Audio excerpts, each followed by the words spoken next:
नमस्कार। कुछ बच्चों की जिज्ञासा थी, उनको अभ्यास करने के दौरान उन्होंने कुछ प्रश्न उनके मन में आए, तो मैंने सोचा कि इसे भी हमें शेयर करना चाहिए और इस पर चर्चा करनी चाहिए। कुछ बच्चे बोलते हैं कि गाते समय हरकतें ठीक नहीं आती। हरकत, आवाज़ के बारीक काम को हरकत कहा जाता है संगीत में। गले का गोल घुमाना, आवाज़ का लहराना, इतनी आसानी से ये नहीं आती है, लेकिन आ जाती है अगर हम नियमित अभ्यास करेंगे और पूरे ध्यान से करेंगे। इसके लिए भी सबसे पहले ज़रूरी है कि हमारा उच्चारण, स्वर लगाते समय क्योंकि जब हम कोई गीत गाते हैं तो उसमें शब्द होते हैं, हमारा उच्चारण बहुत साफ़ होना बहुत ज़रूरी है, क्योंकि हर स्वर के ऊपर ही शब्द रखे जाते हैं और इस प्रकार धुन बनती है, गीत बनते हैं। तो हमारा बोलना एकदम साफ़ होना चाहिए, क्योंकि सामान्य तौर पर हम जो आम बोलचाल की भाषा का प्रयोग, बोलियों का प्रयोग करते हैं, उसका प्रभाव हमारे गाने पे भी पड़ता है और हमारा उच्चारण दोषपूर्ण हो जाता है। तो उसे भी हमें ध्यान में रखना है कि केवल स्वर तक ही सीमित नहीं रहना है, उच्चारण पर भी हमें विशेष ध्यान देना है। तो इसके लिए एक बहुत ही अच्छा एक प्रयोग है, एक्सरसाइज है, जो मैंने बच्चों को सिखाने के दौरान ही मुझे लगा कि ये करने से बहुत इसका अच्छा पॉजिटिव रिजल्ट्स आए हैं। आकार, एकार, ईकार, ओकार, ऊकार, ये इस तरह से अगर हम अपनी आवाज़ को हर स्वर पे करेंगे तो हमारी आवाज़ राउंड शेप में गोल हो जाएगी। और इसमें आवाज़ में जो दो रूट्स कभी कभी निकल आते हैं, या हम जब गाते हैं तो एक समय के बाद आवाज़ में खिंचाव महसूस होता है, तो हमको उसके लिए एडजस्ट करते हैं, कोई दांत से दबाता है, जबड़े का प्रयोग करता है, तो उससे गाने में दोष आता है, अशुद्धियाँ होती हैं और उससे हमारा गाना थोड़ा बिगड़ जाता है, उतना कर्कश लगने लगता है। तो इन सभी चीज़ों के लिए एक बहुत अच्छा एक अभ्यास है, थोड़ा धैर्य से करना होगा। नियमित करते रहने से आवाज़ के जो रूट्स हैं, जो एक्स्ट्रा वॉइस है, वो हट जाएगी। आपकी आवाज़ एक आकार, सुंदर सा शेप ले लेगी, ताकि हम नीचे से ऊपर तक जितनी भी रेंज में गाएंगे तो हमारी आवाज़ फटेगी नहीं। सा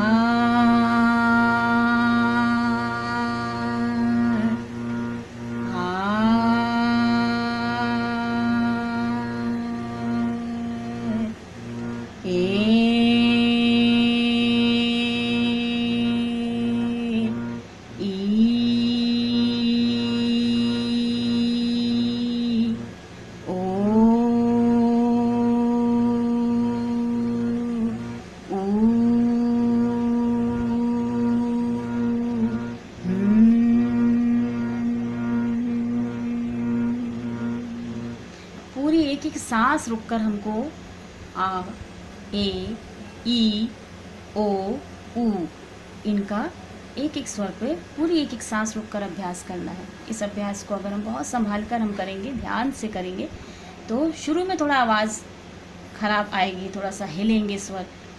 धीरे धीरे अभ्यास से ही हमारी आवाज़ के सारे दोष दूर होते हैं। इसीलिए कहा जाता है कि गायकों को नियमित अभ्यास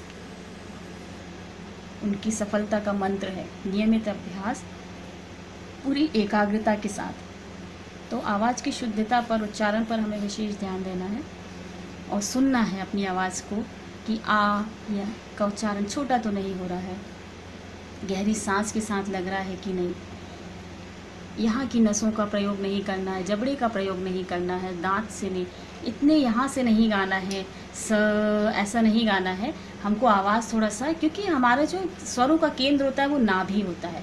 अब यहाँ कंठ और यहाँ नाभि, तो हम कैसे यहाँ से केंद्र से यहाँ से आवाज़ निकालना है, तो उसके लिए हमें क्या करना होगा कि आवाज़ सांस से यहाँ से खींचकर जब हम निकालेंगे तभी यहाँ से शुद्ध स्वर हमारे सही आवाज़ निकलेगी। क्योंकि अगर हम यहाँ से इतने स्पेस से सा,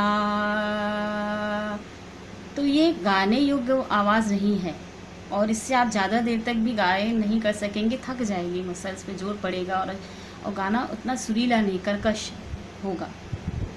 तो इसलिए हमको ये ध्यान रखना है कि आवाज़ गहरी यहाँ से खींचकर ही, पेट से जोर लगाकर खींचकर ही यहाँ से कंठ से आवाज़ को निकालना है। और गले पे बिल्कुल भी खिंचाव महसूस नहीं होना चाहिए। आपकी आवाज़ शुरू में थोड़ी अगर ज़्यादा देर नहीं रुक पा रहे तो भी कोई बात नहीं, धीरे धीरे अभ्यास से हम लंबा ठहरना शुरू कर देंगे। और जितनी ज़्यादा देर हम आवाज़ पे रुकेंगे, हमारी सांस की लंबाई जितनी ज़्यादा होगी, हमारे गाने में उतना अच्छा गाने के लिए है, क्योंकि कई बार गाने में लंबे लंबे पीस आलाप का प्रयोग किया जाता है। तो सबसे पहले हमको स्वर में गाते बोलते बनना बहुत ज़रूरी है। उसके बाद इन्हीं स्वरों के आधार पर संगीत की और बहुत सारी शैलियाँ हैं, गायन गायकियाँ हैं, बहुत सारे प्रकार हैं, बारीकियाँ हैं, और जिन बारीकियों से ही हम संगीत की उन सभी चीज़ों को गा सकें। क्योंकि जब गले से सुंदर आवाज़ जब निकलती है तो हमारा आत्मविश्वास भी बढ़ जाता है। लेकिन बात वही आके रुक जाती है कि हमें धैर्य रखना होगा, नियमित अभ्यास करना होगा, सुनना ज़्यादा होगा। जितना ज़्यादा हम सुनेंगे, अच्छा संगीत सुनेंगे, जितना ज़्यादा अभ्यास करेंगे, उसके बारे में सोचेंगे, उसके परिणाम उतने जल्दी हमारे गाने में दिखेगा और उसके हमें बहुत फ़ायदे भी मिलेंगे। तो सबसे ज़्यादा ज़रूरी जो ध्यान देने वाली बात है कि हमको उच्चारण पर विशेष रूप से ध्यान देना है। खास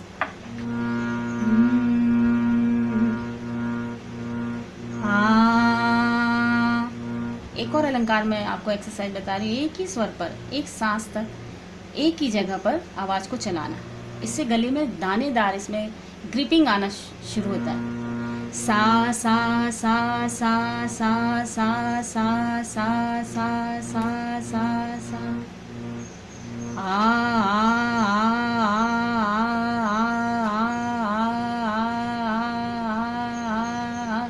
इसमें हमें ध्यान ये देना है कि इसका प्रयोग ये चिन्ह का हमको ये वाले क्वेश्चन को इतना ज़्यादा मूवमेंट नहीं करना है जितना नेचुरली, क्योंकि कुछ लोगों का देखा है उन्हें आ इससे नहीं गाना है। डीपली ही हमको वॉइस को क्रिएट करना है। और कंठ का ये तो सिर्फ रास्ता है, इसमें हमको ज़्यादा मूवमेंट की ज़रूरत नहीं है, कंठ को हिलाना है। तो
ये है प्रारंभिक हमारी जो एक्सरसाइज में ये स्वरूप रहेगा कि हमको बिल्कुल इसमें ध्यान देना है, आकार का स्वरूप बिगड़ने ना पाए, न होने पाए, दांत से दबाना नहीं है, जबड़े का प्रयोग करना नहीं है, सिर्फ कंठ को, और वो भी बहुत टाइट नहीं करनी आवाज़ को, सामान्य सहज रूप से हमें गाना है।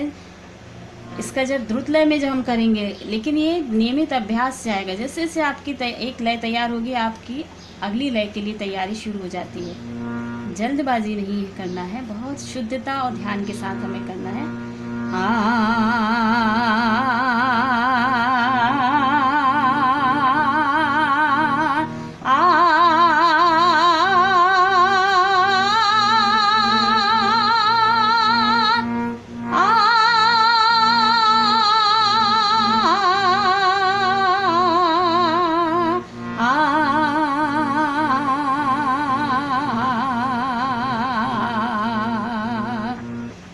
इस अलंकार से, इस तरह की एक्सरसाइज से गले में हमारी ग्रिप बनना शुरू होगा, फ्लैटनेस जो है वो दूर होती जाएगी, क्योंकि गले में आवाज़ का फ्लैट होना सही नहीं है।